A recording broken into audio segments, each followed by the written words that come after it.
এই পৃথিবী একদিন পরিসমাপ্তি ঘটবে এবং আল্লাহর দরবারে আমাদেরকে উঠতে হবে এবং সেখানে আমাদের বিচার হবে। সেখানে আমাদের কি হবে? বিচার হবে। আল্লাহ পাক বিচারটাকে নির্ভুল করার জন্য, সঠিক করার জন্য প্রত্যেকের গলায় আমলনামা ঝুলায় রাখছেন। এখানে রেকর্ডের ব্যবস্থা করা হয়েছে।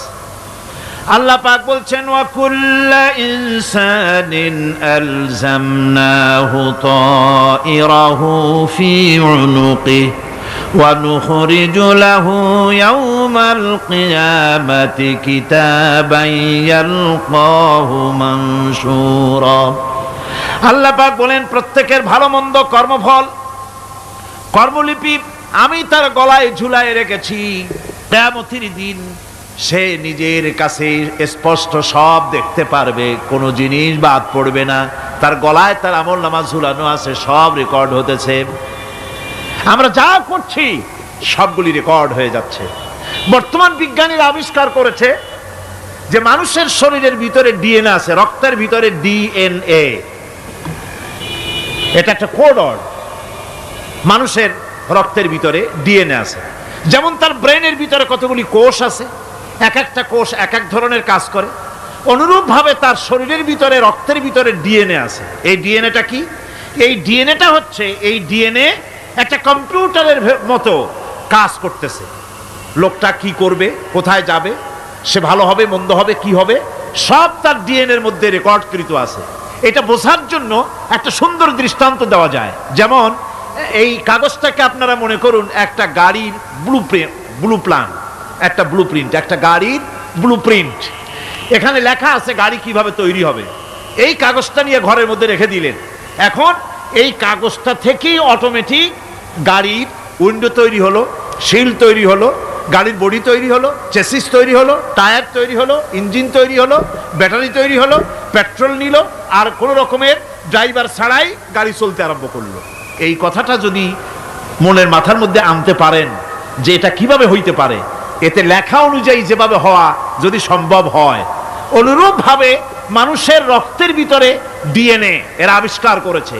এর ভিতরে মানুষের ভালো মন্দ, কোথায় যাবে কি করবে, সব কিছু এর মধ্যে রয়েছে। কোরআনে কারিমে আল্লাহ রাব্বুল আলামিন, আমি গত বছরও বলছিলাম যে বিজ্ঞানের আবিষ্কার যত বাড়বে, কোরআন বোঝা মানুষের জন্য তত সহজ হবে। কোন সুবহানাল্লাহ। কোরআন বোঝা মানুষের জন্য তত সহজ হবে। সুতরাং মানুষের গলার সাথে আল্লাহ পাক বলছেন যে একটা আমলনামা আমি ঝুলাই দিয়েছি তার গলার সাথে। সে যা করতেছে ওখানে সব লিপিবদ্ধ হচ্ছে, কম্পিউটারাইজড, কম্পিউটারের মতো এগুলি সব গ্রহণ করতেছে। এগুলি কিয়ামতের দিন তার সামনে হাজির করা হবে।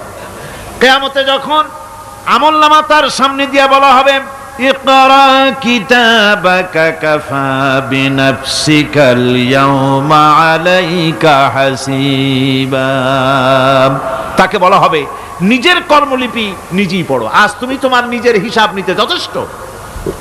বন্ধুগণ, এই মাহফিলে যত লোক আমরা বসে আছি, আমরা আমাদের হিসাব নিতে যথেষ্ট না আরেকজন লাগবে? কোন আমরা যথেষ্ট কি না? কথা বোঝেন নাই। আমি বলতে চেয়েছি এটা, আমরা যদি এখন চোখ বুঝে চিন্তা করি যে পিছনের জীবনে কি করেছি, মনে পড়বে নাকি পড়বে না? বলেন সবাই, পড়বে কি পড়বে না? ছোটবেলায় কবে পায়ের নিচে কাটা ফুটেছিল, কবে কোথায় আছাড় খেয়েছিলেন, কবে কার বেল তাল আম কাঁচা আম চুরি করে খেতে গিয়ে কিল খেয়েছিলেন, তাড়া খেয়েছিলেন, তাকে এখন মনে নাই? আছে। তাহলে কিল, ওই তাল বেল চুরি করতে গিয়ে যে কিলটা খাইছিলেন সেটাও মনে আছে, ভালো মন্দ সব মনে আছে। তাহলে কোন হোটেলের রুমে কি করছিলেন, কোন স্কুলে কোন কলেজে কি করছিলেন, তারপরে জীবনে ছোট বড় ঘটনাগুলি চোখ বুঝতে মনে পড়বে না? এবার হিসাব করেন, মনে যদি পড়ে এবার হিসাব করেন আপনি জান্নাতি না জাহান্নামী। আপনি আপনার নিজের হিসাব নেওয়ার জন্য যথেষ্ট।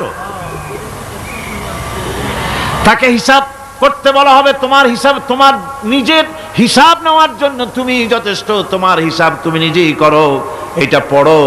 আর সেই কিয়ামতের দিন কোনো সাহায্যকারী মিলবে না।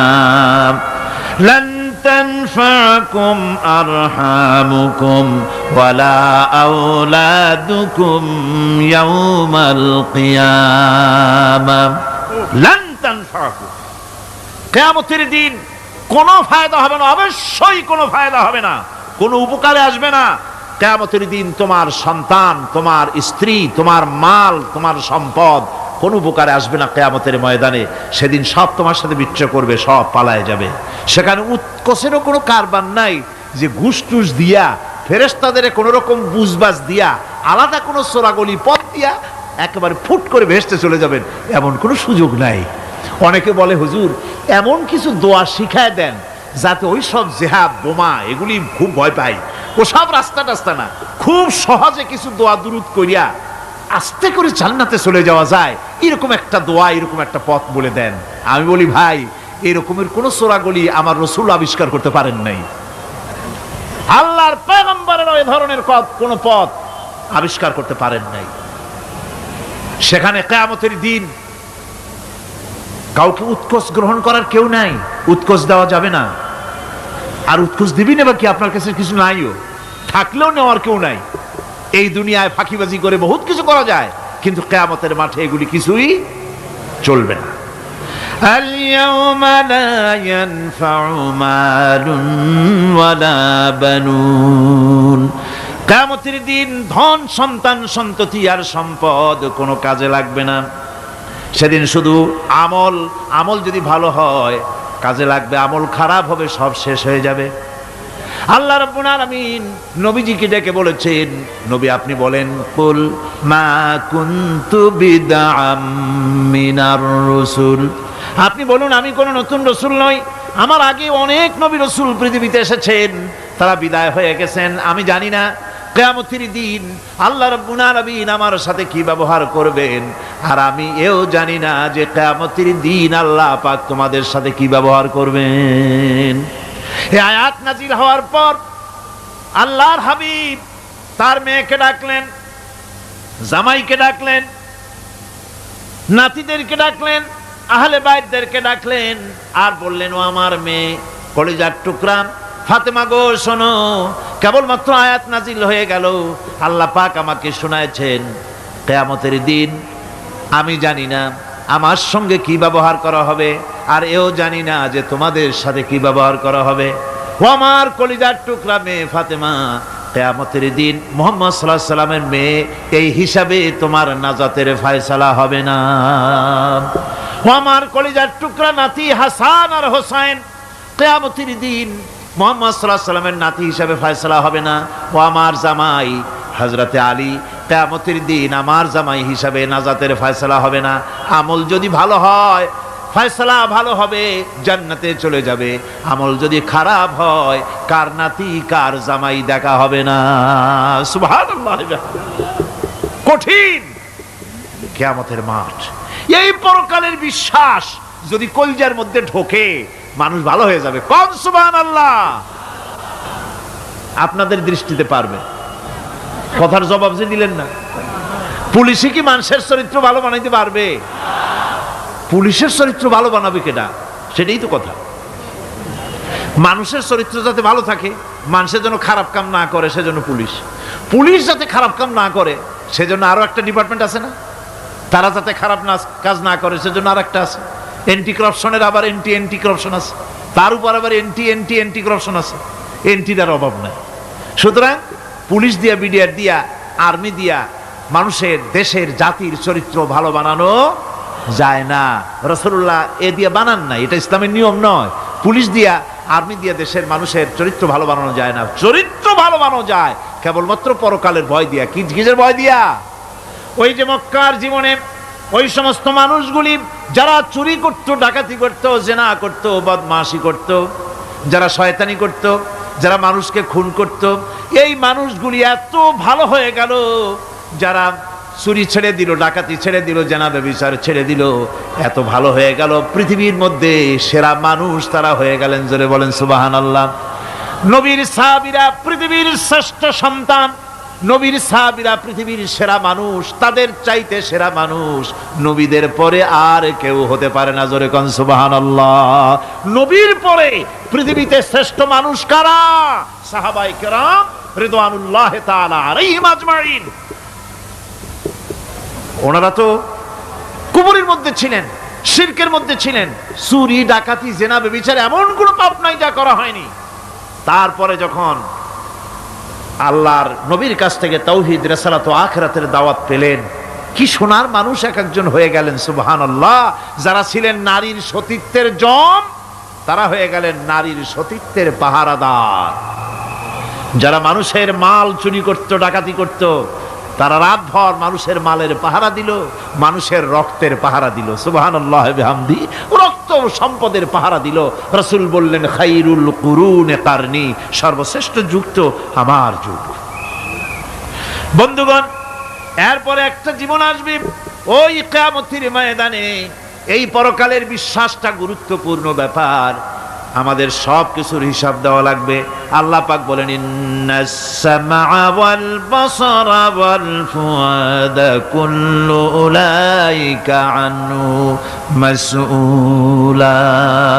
নিঃসন্দেহে মানুষের শ্রবণ শক্তি, দর্শন শক্তি এবং তার অন্তঃকরণের কল্পনা সম্পর্কে আল্লাহ রাব্বুল আলামিনের কাছে জিজ্ঞাসিত হতে হবে। কান দিয়া কি করেছিলা, চোখ দিয়া কি করেছিলা, মুখ দিয়া কি করেছিলে, হাত দিয়ে কি করেছিলে, সব কিছুর জবাব আল্লাহ রাব্বুল আলামিনের কাছে দিতে হবে। সবটার জবাব দিতে হবে, কোনো কিছু বাদ যাবে না। এমনকি মনের ভিতরে যে কল্পনা আমরা করি, এই কল্পনার হিসাবও আল্লাহর দরবারে দিতে হবে। কোরআনে কারীম বলছেন, ওয়া ইন তুবদু মা ফি আনফুসিকুম আও তুখফুহু ইউহাসিবকুম বিহিল্লাহ। মনের ভিতরে তুমি যেটা কল্পনা করো সেটা প্রকাশ করো, অথবা তুমি গোপন রাখো, যাই তুমি করো না কেন, আল্লাহ রাব্বুল আলামিন এর হিসাবও তোমার কাছে নেবেন। ফায়াগফিরু লিমান ইয়াশাউ ওয়া ইউআযযিবু মান ইয়াশাউ ওয়াল্লাহু আলা কুল্লি শাইইন কাদির। মহান আল্লাহ পাক বলেন, করার পর তোমার মনের ভিতরে কি কল্পনা করেছিলে ওইটার হিসাব আমি নেব। হিসাব নেওয়ার পর যারে খুশি ক্ষমা করে দেব, যাকে খুশি শাস্তি প্রদান করব। সব কিছুর উপরে আল্লাহ রব্বুল আলামিন শক্তিমান, সব তিনি করতে পারেন, সমস্ত কুদরত রয়েছে তার। সুতরাং মানুষদেরকে, আল্লাহর বান্দাদেরকে বিশ্বাস করতে হবে যে আমার কোনো কথা বাদ যাবে না। কথাগুলি রেকর্ড হচ্ছে, কথা রেকর্ড হচ্ছে। আমি যে ওয়াজ করতেছি এই কথাগুলি রেকর্ড হচ্ছে নাকি হচ্ছে না?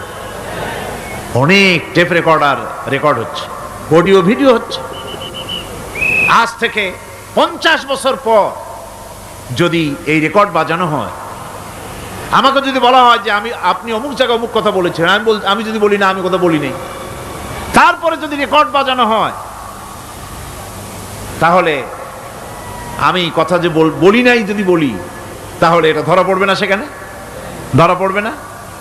তাহলে এই মানুষের কথা প্লাস্টিকের ফিতায় রেকর্ড করে 50 বছর, 100 বছর, 200 বছর, 500 বছর যদি প্লাস্টিকের ফিতায় এটাকে চলচ্চিত্র করে অথবা টেপ রেকর্ডারে করে যদি ধরে রাখা যায়, এই বুদ্ধিটা কে দিলেন কত দেখি? সবাই কন্যা এই বুদ্ধিটা দিলেন কে? যে আল্লাহ রাব্বুল আলামিন মানুষের মাথায় বুদ্ধি দিলেন, যার দ্বারা সে মানুষের কথাবার্তা অ্যাক্টিভিটি সব ধরে রাখতে পারে। সে আল্লাহ রাব্বুল আলামিন বুঝি আপনার আমার কথা এবং আপনার আমার অ্যাক্টিভিটিসকে তিনি বুঝি ধরে রাখতে পারবেন না কিয়ামত পর্যন্ত? পারবেন কি না? সেজন্য রাব্বুল আলামিন বলেন, মা ইয়ালফিযু মিন কাওলিন ইল্লা লাদাইহি রাকীবুন আতীদ। সমস্ত কথা রেকর্ড হচ্ছে। সুবহানাল্লাহ কোন জোরে! সমস্ত কথা রেকর্ড হচ্ছে, একটা কথাও বাদ যাবে না। মুখ আছে বলেই কথা বলবেন তা না, হিসাব করে কথা বলতে হবে। গীবত গাওয়া যাবে না, মিথ্যা কথা বলা যাবে না, মিথ্যা ওয়াদা করা যাবে না। মিথ্যা ওয়াদার তো মৌসুম এসে গেছে। কি কোন বোঝেন কথা? হ্যাঁ, মিথ্যা ওয়াদার মৌসুম এসে গেছে। এখন মৌসুমে বাহার, মিথ্যা বলার। কত সুন্দর সুন্দর ওয়াদা, সোনা দিয়ে রাস্তা বানায় দেব। অভুক্ত মানুষদের বলা হয় না খেয়ে মরবেন না, কিন্তু কি খেয়ে মরবে তাও কয় না। আমরা যদি যাইতে পারি তাহলে মটকির মতো রসগোল্লা বানায় দেব, গরুর গাড়ির চাকার মতো জিলাপি বানায় দেব, খাইতে গিয়ে হা করে চিত হয়ে থাকবে। কত রঙিন রঙিন কথা, মিথ্যা ওয়াদার সময় শেষ। ভাইরা আমার, পরকাল যদি বিশ্বাস করে সেই ব্যক্তি কিছুতেই মুখ আছে বলেই যা খুশি বলবে না, পরনিন্দা করবে না, পরচর্চা করবে না, হাত আছে বলেই যা তা লিখবে না। ঘটনা হইল একটা লিখলো আর একটা,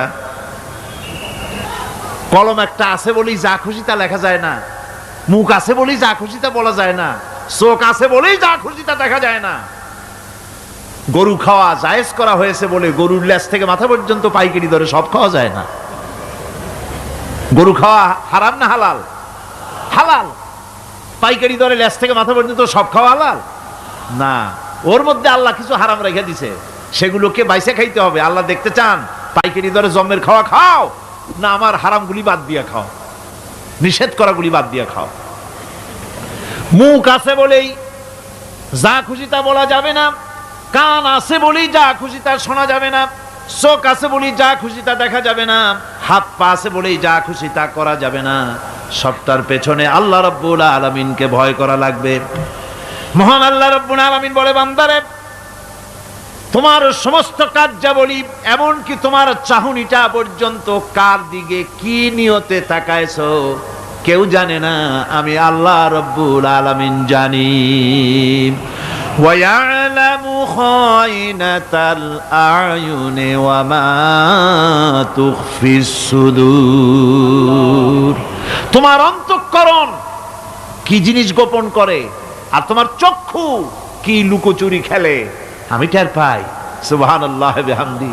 চশমার ফাঁক দিয়া কি দেখো, কারে দেখো, কি নজরে দেখো, সানগ্লাস পরিয়া কেউ ঠিক পায় না, আমি ঠিক পাই। সুবহানাল্লাহ, জোরে কান সুবহানাল্লাহ। সুতরাং চোখের নজরের হিসাব হবে, হাতের কাজের হিসাব হবে, পায়ের চলার হিসাব হবে, আপনার বলার হিসাব হবে, মুখে যা বলেছেন, যা করেছেন, হাত পাও দিয়ে যা করেছেন সবকিছুর হিসাব হবে কিয়ামতের দিন। আল্লাহর দরবারে সবকিছু উপস্থিত হবে, কোনো জিনিস বাদ পড়বে না। ফামান ইয়ামাল মিসকালা যাররাতিন খায়রান ইয়ারা ওয়া মান ইয়ামাল মিসকালা যাররাতিন শাররান ইয়ারা। ছোট্ট একটা ভালো কাজ যদি করো তাও হাজির করা হবে সামান্যতম ভালো কামও তোমার বাদ পড়বে না। আর ক্ষুদ্রতম কোনো খারাপ কাজ করলে তাও উপস্থিত করা হবে, সব তোমার সামনে, কোনো জিনিস বাদ পড়বে না, সব দেখতে পাবে কিয়ামতের দিন। ভালো কাজটাও আর খারাপ কাজটাও আল্লাহর কাছে সেদিন আল্লাহ পাক মানুষের সামনে উপস্থিত করে দিবেন। আল্লাহ পাক বলছেন সেদিন এই জমিন তার ভিতরে যা লুক্কায়িত ছিল জমিন সব বের করে দেবে। কান্নাহুম জারাদুম মুনতাশির। টিড্ডি ফড়িংগুলি পোকাগুলি মাটির থেকে যেমন বেরোয়, এ মাটির ভিতরে যা আছে কিয়ামতের দিন সব মাটি বের করে দেবে। ইযা যুলজিলাতিল আরদু জিলজালাহা ওয়া আখরাজাতিল আরদু আসকালাহা ওয়া ক্বালাল ইনসানু মা লাহা। এ জমিনকে ঝাঁকি মারা হবে প্রবল এক ঝাঁকুনি, প্রবল এক ঝাঁকুনিতে এই পৃথিবীর মধ্যে যা কিছু আছে সব বেরিয়ে যাবে। সুবহানাল্লাহ কইতে ইচ্ছা করে না মিয়ারা? এক ঝাঁকুনিতে পৃথিবী সব বের করে দেবে। মানুষ হয়রান হয়ে বলবে কি হয়েছে, এ মাটির হলোটা কি?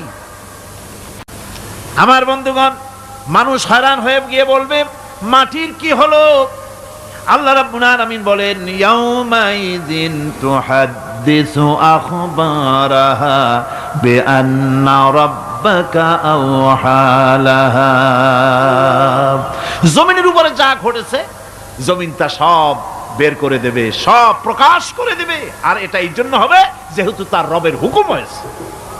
তার রব হুকুম করেছে বের করে দে, জমিনের ভিতরে আছে যা সব বেরিয়ে যাবে, আকাশ ভেঙে পড়বে, পাহাড় উড়ে যাবে, জমিনের ভিতরে যা আছে সব উপরে চলে আসবে, পৃথিবীতে সব শেষ, কিচ্ছু নাই, আকাশ নাই, পাহাড় নাই, সমুদ্র নাই, সব একাকার, চন্দ্র নাই, সূর্য নাই, তারকা নাই, গ্যালাক্সি নাই, মহাশূন্য নাই, সব শেষ।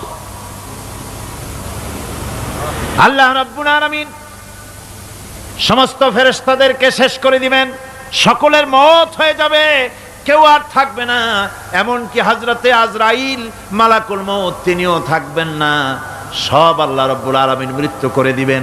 এরপরে আল্লাহ রাব্বুল আলামিন একা তিনি বলবেন, ইয়া দুনিয়া, ইয়া দুনিয়া আইনা আনহারুকি, এ পৃথিবী তোর সেই সমুদ্রগুলি কোথায়, নদীগুলি কোথায়, ইয়া দুনিয়া আইনা আশজারুকি, হে দুনিয়া তোমার গাছগুলি কোথায়, এত বন বনানি এত গাছ ছিল, ইয়া দুনিয়া আইনা জিবালুকি, হে পৃথিবী তোর জমিনে যত পাহাড় ছিল পাহাড়গুলি কই, যত স্বৈরাচার ছিল জমিনের উপরে, যারা স্বৈরাচারী মনোবৃত্তি নিয়ে মানুষ ধ্বংস করেছে, দেশ ধ্বংস করেছে, মায়ের বুক খালি করেছে, ওই স্বৈরাচারগুলি কই, কোনো জবাব নাই। আল্লাহ পাকের পরে বলবেন, লিমানিল মুলকুল ইয়াউম, কার রাজত্ব, আজকে রাজত্বটা কার? আল্লাহ তিনবার আওয়াজ দিবেন, আজকে রাজত্ব কার? আল্লাহ পাক যখন তিনবার করে ডাক দিবেন, কোনো জবাব নাই, কোনো জবাব নাই, কে জবাব দেবে? আল্লাহ রাব্বুল আলামিনের সামনে কার ক্ষমতা আছে কথা বলার? কেউ তো নাই, সব শেষ। আল্লাহ পাক বলবেন, লিল্লাহিল ওয়াহিদুল কাহ্হার, একমাত্র পরাক্রমশালী আল্লাহ রাব্বুল আলামিনের রাজত্ব আছে। সেই হাসরের মাঠে আমাদের সকলকে উপস্থিত হয়ে যেতে হবে, কেউ আমরা এখান থেকে বাঁচতে পারবো না, সবাইকে উঠতে হবে। অপরাধীরা সেখানে অসহায় হয়ে যাবে, অপরাধীরা অসহায় হয়ে যাবে। আল্লাহ পাক বলেন, ফাইদা জাআতিস সাখাতু ইয়াওমা ইয়াফিরুল মারউ মিন আখিহি ওয়া উম্মিহি ওয়া আবিহি ওয়া সাহিবাতিহি ওয়া বানিহি, অবশেষে যখন কান ফাটানো আওয়াজ আসবে, এই আওয়াজ সেদিন মানুষ নিজের মা বাপ ভাই বোন সব থেকে বিচ্ছিন্ন হয়ে যাবে, সব একের থেকে আরেকজন পালায়ে যাবে, হারায় যাবে, কেউ কাউকে আর খুঁজে পাবে না। সেদিন ওই কিয়ামতের মাঠে বিভীষিকাময় দৃশ্য, মানুষ হয়রান হয়ে যাবে, মাথার এক হাত অথবা অর্ধ মাইল অথবা এক বিগত এতটুকুন উপরে ওই প্রকাণ্ড সূর্যটার তাপ আসবে, গুনাহগারের মাথার চান্দি ফেটে গিয়া মগজগুলি গলে গলে নাক কান দিয়ে বেয়ে পড়তে লাগবে, জিহ্বাটা কুকুরের মতো ঝুলে নাভিস্থল পর্যন্ত পড়ে যাবে, মাটিটা সূর্যের উত্তাপে তামার মতো গরম হয়ে যাবে, সারা হাসর জুড়ে আওয়াজ হবে, পানি পানি পানি, মানুষেরা হয়রান হয়ে যাবে। সে হাসরের ময়দানে এই চরম কষ্টের ভিতরে আল্লাহ রাব্বুল আলামিন বলেন, সেদিন দুটো ভাগ হয়ে যাবে, একদল মানুষের চেহারা আলোয় ঝলমল হয়ে যাবে, আর একদল মানুষের চেহারাগুলি কালো হয়ে যাবে। উজুহু ইয়াউমাইযিন মুসফিরাতুন দাহিকাতুন মুস্তাবশিরা ওয়া উজুহু ইয়াউমাইযিন আলাইহা গাবারা। আল্লাহ পাক বলেন, এক শ্রেণীর মানুষের চেহারা হাস্যোজ্জ্বল ঝলমলে হয়ে যাবে, আর এক শ্রেণীর মানুষের চেহারাগুলি কালো হয়ে যাবে। তারহাকুহা কাতারা উলাইকা হুমুল কাফারাতুল ফাজারা। হাস্যোজ্জ্বল স্বচ্ছন্দপূর্ণ সুন্দর উজ্জ্বল ঝলমলে চেহারা হবে ঈমান আনার কারণে, পরকালকে বিশ্বাস করার কারণে, আল্লাহ এবং রসুলের কথা অনুযায়ী জীবন যাপনের কারণে চেহারাটা উজ্জ্বল হয়ে যাবে। আর আল্লাহর নাফরমানি, রসুলের নাফরমানি, পরকালকে অস্বীকার করার কারণে কাফেরগুলির চেহারা, মুনাফিকগুলির চেহারা কালো হয়ে যাবে। তাদেরকে আলাদা করে দেওয়া হবে। ওয়ামতাজুল ইয়াওমা আইয়ুহাল মুজরিমুন, মুজরিমদেরকে আলাদা করে দেওয়া হবে, দুইটা ভাগ হয়ে যাবে। এই চরম অবস্থা সৃষ্টি হবে কিয়ামতের ময়দানে। সেদিন রাসূল করিম সাল্লাল্লাহু আলাইহি ওয়াসাল্লাম উম্মতের জন্য সুপারিশ করবেন। সেই সুপারিশ যেন আমাদের করতে পারেন, সেজন্য আমাদেরকে তৈরি করতে হবে, সে ধরনের যোগ্য আমাদেরকে বানাতে হবে। বন্ধুগণ, এই পরকালীন জীবন, এর সম্ভাবনা, এটা যে হবে এবং সেই পরকালে আমাদের সকলকে যে উঠতে হবে, কিয়ামতে আল্লাহর কাছে জীবনের সব কিছুর জবাবদিহি করতে হবে, এই ভীতি সৃষ্টি করতে চায় আল্লাহ পাক মানুষের ভেতরে। আল্লাহ পাকের চাইতে মানুষের কল্যাণকামী আর কেউ আছে? চিল্লায় কোন আল্লাহর চাইতে, বিশ্ববাসীর সৃষ্টি জগতের কল্যাণকামী আল্লাহর চাইতে, রাসূলের চাইতে বেশি কেউ কি আছে? সে আল্লাহ পাক সব বলে দিলেন, ওপেন সিক্রেট করে দিলেন, সব গোপন ফাঁস করে দিলেন। কেমনে বিচার হবে, কেমনে কিয়ামত অনুষ্ঠিত হবে, কেমনে কি হবে, সব খুলে খুলে আল্লাহ পাক বলে দিলেন আমাদেরকে ভালো হওয়ার জন্য। কোরআনে কারীম বলছে, লাইসাল বিররা আন তুওয়াল্লু ওয়ুজুহাকুম কিবালাল মাশরিকি ওয়াল মাগরিব, পূর্ব পশ্চিমে মাথা ঘুরানো, সার নত করা, মাথা ঘুরানো, মুখ ঘুরানো, এটাই কিন্তু সৎ কাজ এবং পুণ্যবান হওয়ার, সৎ কাজ করার, নেককার হওয়ার জন্য যথেষ্ট নয়, বরং ওয়ালাকিন্নাল বিররা মান আমানা বিল্লাহি ওয়াল ইয়াউমিল আখির, প্রকৃতপক্ষে সৎকারী মুমিন, ভালো কাজ করা, প্রকৃত মুমিন, সত্যিকারের ভালো মানুষ, সত্যিকারের ইমানদার হওয়ার জন্য 10টি কাজ লাগবে। কয়টি কাজ? 10টি কাজ লাগবে। সেই 10টি কাজের একটি কাজ গত বছর আপনাদের খেদমতে আরজ করা হয়েছে, 2টি বলা হয়েছে, বাকি আজকে বললাম আর একটা, হয়ে গেল 3টা। বাকি আছে কয়টা? 7টা বাকি আছে, আরো 7টা। পরকাল ভিত্তিক জীবনযাপন যদি করতে পারি, তাহলে আমরা হব দুনিয়ার শ্রেষ্ঠ মানুষ। কোন আলহামদুলিল্লাহ। আমার দেশ, আমার জাতি, আমার school, college, university, secretariat, cantonment, রান্নাঘর থেকে শুরু করে বঙ্গভবন, দেশের সর্বত্র মানুষের ভেতরে যদি পরকালের জবাবদিহিমূলক জীবনযাত্রার অনুভূতি সৃষ্টি করে দেওয়া যায়, কিয়ামত আছে আর জবাব দিতে হবে আল্লাহর দরবারে। এই পরকালকে এভাবে বিশ্বাস করতে পারলে, ওইভাবে জীবন গড়তে পারলে দেশ সুখী হবে, সমৃদ্ধশালী হবে, বিপদ দূরীভূত হবে, অন্ধকারের আমানিশা দূর হয়ে গিয়ে পৃথিবীতে আবার সুন্দর সূর্য উদিত হবে। ইসলামের নতুন বার্তা নিয়ে পৃথিবীতে শান্তি আসবে, সুখ আসবে, সমৃদ্ধি আসবে, স্বাধীনতা টিকবে, সার্বভৌমত্ব টিকবে, দেশ এক সুখী সমৃদ্ধশালী সুন্দর দেশে পরিণত হবে। বাংলাদেশ হবে পৃথিবীর একটা আদর্শ দেশে পরিণত হয়ে যাবে।